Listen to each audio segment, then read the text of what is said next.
Constable కనకం web series review season 2 రివ్యూలోకి వెళ్ళే ముందు నాదొక చిన్న request. Please try to subscribe and video అయితే లైక్ చేయండి. ఇంకా ఈ కానిస్టేబుల్ కనకం సీజన్ 2 ఈ వెబ్ సిరీస్ చూసిన తర్వాత నా ఒపీనియన్ చెప్పాలంటే సీజన్ 1 కంటే సీజన్ 2 నాకు చాలా బాగా నచ్చింది. అది ఎందుకో చెప్పే ముందు సీజన్ 1 చూడాలంటే అది చూసిన తర్వాత మీరు ఈ వెబ్ సిరీస్ చూడండి. సీజన్ 1 చూసిన తర్వాత మీరు ఈ సీజన్ 2 చూడండి, లేకపోతే మీకు అర్థం అవ్వదు. ఇంక ఇన్ డెప్త్ రివ్యూలోకి వెళ్తే సీజన్ 1 చూసినప్పుడు మన ఛానల్ ఇంకా అప్పుడు స్టార్ట్ అవ్వలేదు, అందుకే ఆ రివ్యూ పెట్టలేదు.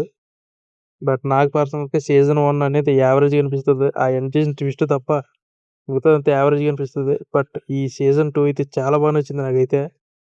చెప్పాలంటే సీజన్ 1 చూసినప్పుడు దీనికి సీక్వెల్ అవసరం అనిపించింది. బట్ ఈ సీజన్ 2 చూసిన తర్వాత నాకైతే దాని ఒపీనియన్ కంప్లీట్గా చేంజ్ అయిపోయింది.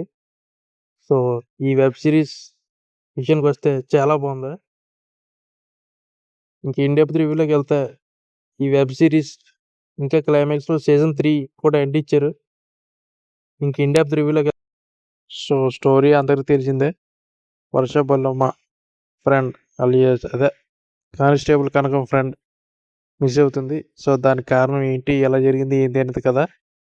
సీజన్ 1లో మంచి ట్విస్ట్ అయితే ఇంట్రెస్ట్ కలిగేలా ఎండ్ ఇచ్చారు. అది ముందుకెళ్ళే కొద్దీ చాలా ఇంట్రెస్టింగ్ అయిపోద్ది. అండ్ ఇందులో 4 ఎపిసోడ్లు అయితే 4 ఎపిసోడ్లు చాలా బాగున్నాయి. ఇంకా పర్ఫార్మెన్స్ అయితే ఎవరికైనా ఎరగదీశారు. వర్ష బల్లమ్మ కానివ్వండి, మన రాజీవ్ కనకాల అందరూ ఎవరికైనా ఎరగదీశారు. అండ్ ఎపిసోడ్లు కూడా ముందుకెళ్ళే కొద్దీ ఇంట్రెస్టింగ్ అయిపోతుంది.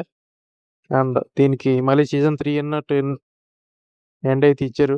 మెయిన్ కొన్ని సీన్లు అయితే గూస్ బంప్స్ అన్నమాట. అల్టిమేట్ కొన్ని సీన్లు అయితే నిజంగా అన్ఎక్స్పెక్టెడ్. సో మంచి థ్రిల్లర్ చూసిన ఫీలింగ్ అయితే నాకు వచ్చింది. అండ్ పర్ఫార్మెన్స్ అయితే ఎవరికైనా ఎరగదీశారు. దీనికి మన రేటింగ్ వచ్చి 3.5. మీరు చూసింటే ఎలా పెంచుతో కామెంట్ చేయండి. నెక్స్ట్ రివ్యూ కావాలి కామెంట్ చేయండి. And please to subscribe, video అయితే లైక్ చేయండి.